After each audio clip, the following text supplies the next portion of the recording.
హల్లెలూయా.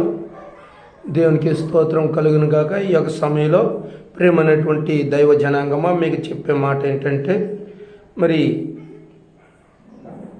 కొన్ని నిమిషాలు వాక్యాన్ని ధ్యానం చేసుకుందాం. ధ్యానం చేసే ముందుగా దయచేసి గమనించండి, యూట్యూబ్ ఛానల్లో మీరు చూస్తున్నారు, అది ఆ విషయం తెలుసు. కానీ ఒక మాట ఏంటంటే, ఎవరో ఏదో చెబుతున్నారు అనేది కాదు, కానీ దేవుడే మాతో మాట్లాడుతున్నాడు అనే విషయాన్ని గమనించి మీరు యూట్యూబ్ ఛానల్ని సబ్స్క్రైబ్ చేసుకోవాల్సిందిగా మనం చేస్తూ ఉన్నాను. ఈ ఛానల్ని సబ్స్క్రైబ్ చేసుకొని మరి మీరు దయతో గమనిస్తారని నేను ఈ వివరాలు చెప్తున్నాను. యూట్యూబ్ ఛానల్ని మీరు సబ్స్క్రైబ్ చేసుకొని మరి మీకు ఏదైనా ప్రార్థన అవసరతలు ఉంటే కామెంట్ బాక్స్లో పెట్టండి. పెట్టినట్లయితే దాని ప్రకారం మేము మీ కొరకు మీ ప్రార్థన అవసరతలు ఏమైతే ఉన్నవో వాటి నిమిత్తం మేము ప్రార్థన చేస్తాం. మీకు ఎటువంటి సమస్యలున్నా మేము ప్రార్థన చేస్తాం.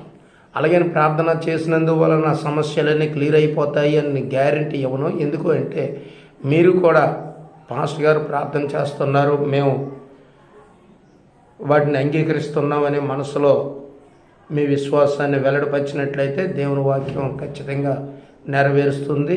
అంతేకాదు, మరి మీరు స్వస్థతను పొందుకోవటానికి కానీ మాటలు వినటానికి కానీ దేవుడు కార్యం చేస్తాడనే విషయాన్ని మీకు నేను తెలియజేస్తూ ఉన్నాను. మరి ఈ సమయంలో మరి ఫోన్ నెంబర్లు చెప్తూ ఉన్నాను ఎప్పటికప్పుడు. ఏమిటంటే 9908484719, అలాగనే 8341984681 ఈ నెంబర్లకు మీరు కాల్ చేయొచ్చు. లేదా కామెంట్ బాక్స్లో మీరు మీ ప్రార్థన అవసరతలు ఏమైతే ఉన్నవో అవి పెట్టవచ్చు. దయచేసి ఆ మాటలు గమనిస్తారని తెలియచేసి ఈ మాటలు ముగిస్తూ ఉన్నాను. దేవుని వాక్యాన్ని కొన్ని నిమిషాలు మనం ధ్యానం చేసుకుందాం. సామెతల గ్రంథం 4వ అధ్యాయంలో ఒక మాట, 4వ వచనంలో ఒక మాట చెప్తుంది. ఏం చెప్తూ ఉందంటే, 4వ అధ్యాయం 4వ వచనంలో 4వ అధ్యాయం 4వ వచనంలో 3వ మాటగా ఏం చెప్పబడుతుందంటే, నా ఆజ్ఞలను విని గైకొని ఎడలా నీవు బ్రతుకుదువు అని చెప్పేసి చెబుతూ ఏమంటున్నాడంటే, జ్ఞానము సంపాదించుకొనుము, బుద్ధి సంపాదించుకొనుము, నా నోటి మాటలను మరొకము అని చెప్పేసి తెలియచేస్తూ ఉన్నాడు. అంటే అక్కడ చెప్పిన మాట ఏంటంటే, పై వచనం కూడా మనం చూసినట్లయితే, ఆయన నాకు బోధించుచు నాతో ఎట్లా నేను నీ హృదయము పట్టుదలతో నా మాటలను పట్టుకుని నిమ్ము, నా ఆజ్ఞలను విని నా ఆజ్ఞలను గైకొని ఎడలా నీవు బ్రతుకుదువు అని చెబుతూ, అంటే హృదయంలో దేవుని యొక్క మాటను మనం బలంగా పట్టుకోవాలి. ఏదో అంతంత మాత్రగా పట్టుకోవటం కాదు, కానీ దేవుని వాక్యం అనేటప్పుడు మనకు అది జీవవాక్యము. ఎందుకంటే యోహాను సువార్తలో ఒక మాట తెలియజేయబడుతుంది. ఏంటంటే, అది వాక్యము నిమిత్తం ఆది యందు వాక్యం ఉండెను, వాక్యం దేవుని యొద్దను, వాక్యము దేవుడై ఉండెను అని చెప్పేసి సెలవిస్తుంది. కనుక ఆ వాక్యమే మనం ఈ రోజున ఈ క్షణంలో చదువుతూ ఉన్నాం. కనుక ఏమంటున్నాడంటే, నీ హృదయము పట్టుదలతో నా మాటలను పట్టుకొని నిమ్ము అని చెప్పేసి తెలియజేస్తూ ఉన్నాడు. కనుక ఆ మాటను మనం ఏ విధంగా మనం తీసుకోవాలి అంటే, ఆయన బోధిస్తూ నాతోనే మాట్లాడుతూ ఉన్నాడు. దేవుడు అన్నవాడు ఎప్పుడూ కూడా దూరంగా ఉండి మాట్లాడాడు. నీ దగ్గర నీతోటే నీలోనే ఉండి ఆయన నీతో మాట్లాడతాడు. వాక్యం ద్వారా మాట్లాడతాడు, చేతల ద్వారా కాదు. కనుక ఈ విషయాన్ని మీరు గమనించాలని నేను తెలియచేస్తూ ఉన్నాను. కనుక ఆయన అంటున్నాడు, నా ఆజ్ఞలను గైకొని ఎడల. ఏటా ఆజ్ఞలు అంటే, ఆజ్ఞలు మనం చూసినట్లయితే చాలా చక్కగా క్లుప్తంగా చేయబడుతుంది. మొదటి ఆజ్ఞ ఇక్కడ ఏం చెప్తూ ఉన్నాడంటే, అక్కడ చెప్తున్నాడు, జ్ఞానమును సంపాదించుకొనుము, బుద్ధి సంపాదించుకొనుము. అంటే దేవుని యొక్క జ్ఞానము, దేవుని యొక్క బుద్ధి ఎలాగుంటుందంటే, దేవుని యొక్క జ్ఞానము లోక జ్ఞానముతో లింక్ అవ్వనివ్వదు. దేవుని జ్ఞానం ఏం చేస్తుందంటే, నిన్ను జ్ఞానము ద్వారా లోకంలో నడిపిస్తుందేమో కానీ లోకములో మిళితము కానివ్వదు. రెండో మాట ఏంటంటే, దేవుడి దగ్గర నుంచి నువ్వు మంచి బుద్ధి సంపాదించుకుంటే, ఆ బుద్ధి ఏం చేస్తుంటే మంచి మార్గంలో నిన్ను నడిపిస్తుంది, కానీ చెడు మార్గంలో నిన్ను నడిపించమన్నా నడిపించదు. అప్పుడు ఆ మంచి బుద్ధి ఎప్పుడైతే నీలో ఉందో, నువ్వేం చేస్తుంటే చెడు మాట్లాడవు, చెడు వినడానికి ఇష్టపడవు, చెడు చూడడానికి ఇష్టపడవు, చెడు నడవడానికి కూడా ఇష్టపడవు.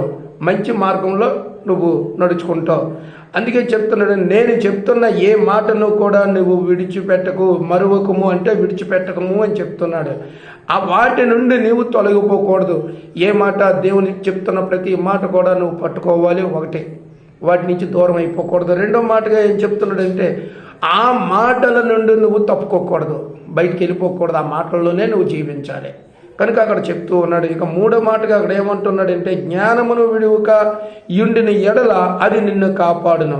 జ్ఞానం ఏం చేస్తుందంటే ఎప్పుడైనా సరే కానీ నీకు ప్రమాద స్థితి వచ్చినప్పుడు, కష్టాలు వచ్చినప్పుడు ఆ జ్ఞానం నిన్నేం చేస్తుందంటే కాపాడుతూ ఉంటుంది. ఎందుకు అంటే జ్ఞానం ఎప్పుడు కూడా అన్యాయం చేసేది కాదు. జ్ఞానం ఎప్పుడు కూడా నిన్ను ముందుకు నడిపించేది, మంచి మార్గంలో నడిపించేది, మంచి పేరు సంపాదించి పెట్టేది. ఇలా అనేక విషయాలలో నీకు మంచినే చేకూరుస్తుంది తప్ప చెడనేది ఆ మాత్రం కూడా రాదు. మంచివాడు ఏం చేస్తాడంటే, మంచి ఆలోచన మంచి జ్ఞానం ఉన్నవాడు ఏం చేస్తాడంటే దుష్టుల ఆలోచన చొప్పున అంటే చెడు మార్గంలో ఎన్నడూ కూడా నడుచుకోవడానికి ఇష్టపడ్డు. ఒకవేళ ఎవడైనా పిలిచి నువ్వు నడరా బాబు అన్నా వీడేమంటాడంటే నేను ఆ దారిలోకి రానండి, ఆ దారి మంచిది కాదు, అది చెడు మార్గం, అది దుశ్శాసనులు లేక దుష్టులు నడిచే మార్గము అని చెప్తాడు. అపహాస్యులు అంటే అపహాస్యం, హేళన చేసేటటువంటి వారి మధ్యలో కూర్చోడు. పాపము చేసే మార్గంలోకి నడిపిస్తాను అంటే ఏమంటాడు తెలుసారే బాబు, నువ్వు నడిస్తే నడగగానే నేనైతే ఆ మార్గంలోకి రాను అని చెప్తాడు. ఇది జ్ఞానము కలిగిన వాడు చేసే మంచి పని. అయితే ఇంకొక మాట ఏం చెప్తూ ఉన్నాడంటే 2వ అధ్యాయంలోకి వెళ్తే, నా కుమారుడా నీవు నా మాటలను అంగీకరించి నా ఆజ్ఞలను నీ యొద్ద దాచుకొని నీ ఎడల నీకేం కలుగుతుందంటే ఇక్కడ 3వ అధ్యాయంలో చెప్తున్నాడు, నా కుమారుడా నీవు నా మాటలను అంగీకరించి, అంటే దేవుడు చెప్పే ప్రతి మాట నువ్వు అంగీకరించి ఆ మాటలను ఆ ఆజ్ఞలను నీ యొద్ద దాచుకొని నీ ఎడల.